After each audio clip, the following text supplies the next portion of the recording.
Then, when a sacred light began to dawn in Eden, forth came human pair, and commune how that day they best may ply their work. Adam, well may we labor this garden, still to tend herb, plant, and flower, a pleasant task enjoyed, but till more hands aid us, the work under our labor grows. Now therefore adviser here, let us divide our labors. Thou where choice leads thee, or where most needs, will lie in yonder spring of flowers till noon. Soul Eve, well hast thou motioned, well thy thoughts employed, how we might best fulfill the work which here God hath assigned us. To short absence I could yield, for solitude sometimes is best, and short retirement urges sweet return. But doubt possesses me for the dream of hence. That thou shouldst doubt my firmness, to God or thee I expected not to hear. Dreams fraud is thy fear, thy equal fear then, that my firm faith and love can by dreams fraud be shaken or seduced. Tender love enjoins that I should mind thee oft, and mind thou me. From we subsist, yet possible to swerve, not keeping strictest watch, since reason may fall into deception unaware. But if trial and sought thou things may find, and thus warned, go. With thy permission then, and thus forewarned I go. And thus, like a wood nymph, light betook her to the groves, and as I pursued her, delighted, but desiring more her stay. O much deceived, much failing daughter Eve, of thy presumed return event perverse. For ambush hid among the sweet flowers and shades, and with hellish rancor waited to intercept thy ways, and return thee despoiled of innocence, of faith, of bliss. For since first break of dawn, the fiend's serpent in appearance forth was come, and on his quest were likeliest to find his purposed prey. When to his wish beyond his hope, Eve separate he spies, veiled in a cloud of fragrance where she sat. Such pleasure took the serpent to behold the sweet recess of Eve, thus early, thus alone, her heavenly form angelic, her graceful innocence, her every air of gesture or least action overawed his malice. And for that space, the evil one stood abstracted of his own evil, and for a time remained disarmed of God, of hate, of envy, of revenge. But the hot hell that always in him burns soon ended his delight,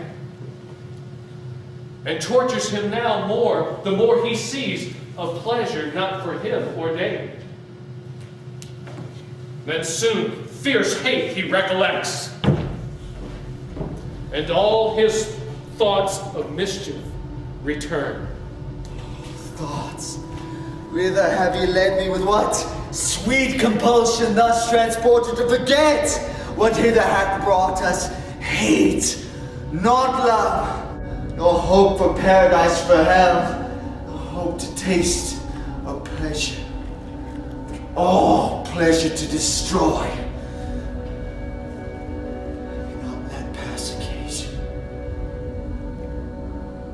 Behold, alone the woman, opportune to all attempts, the way to which her ruin now I take. Thus spake the enemy of mankind, enclosed in serpent, and toward Eve addressed his way.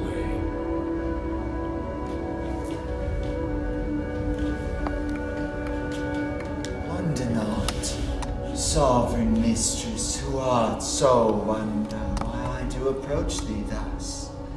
Fairest resemblance of thy maker fair, thy celestial beauty I adore, a goddess among gods.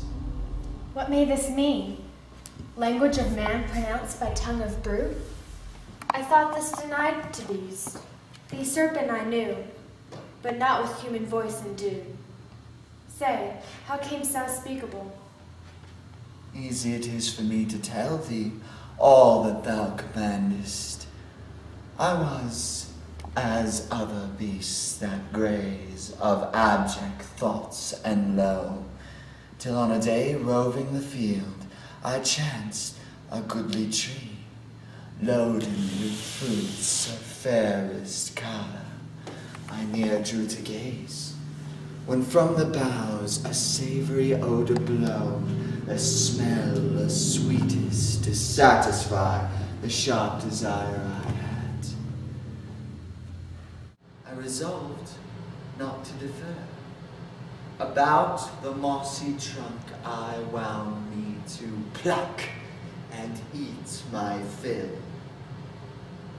Such pleasure never till that hour had I found. Ere long I perceive strange alteration in me, of reason, powers, and speech.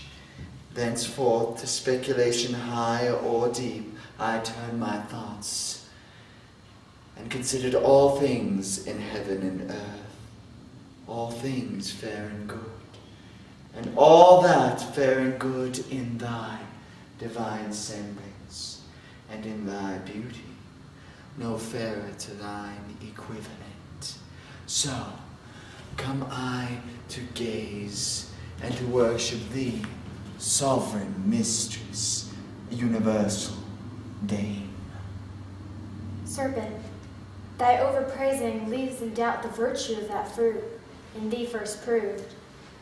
But say, where grows this tree? From hence how far?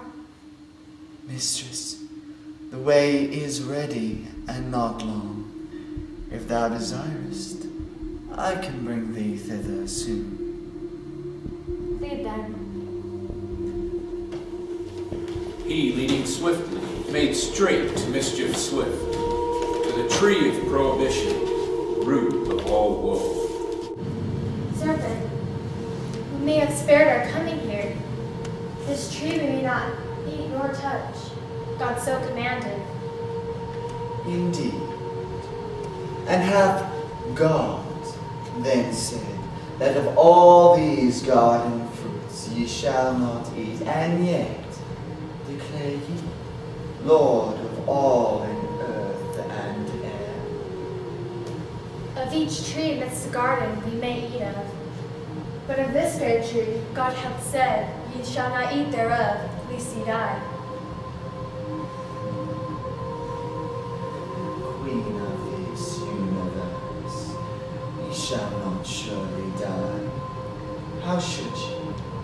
By the fruit. The fruit gives you life to knowledge. Look on me who have tasted and both live and live more perfect. Shall that be shut to man, which to the beast is open? Why then was this forbid? Why but to awe? Why but to keep you low and ignorant, his worshippers? He knows, in the day you eat thereof, your eyes shall more perfectly be then opened, and ye shall be as gods, knowing both good and evil. Wherein lies the offense? What can your knowledge hurt him? Or is it envy? And can envy dwell in heavenly breasts? All these ye shall know. Reach then, goddess humane, reach and freely taste.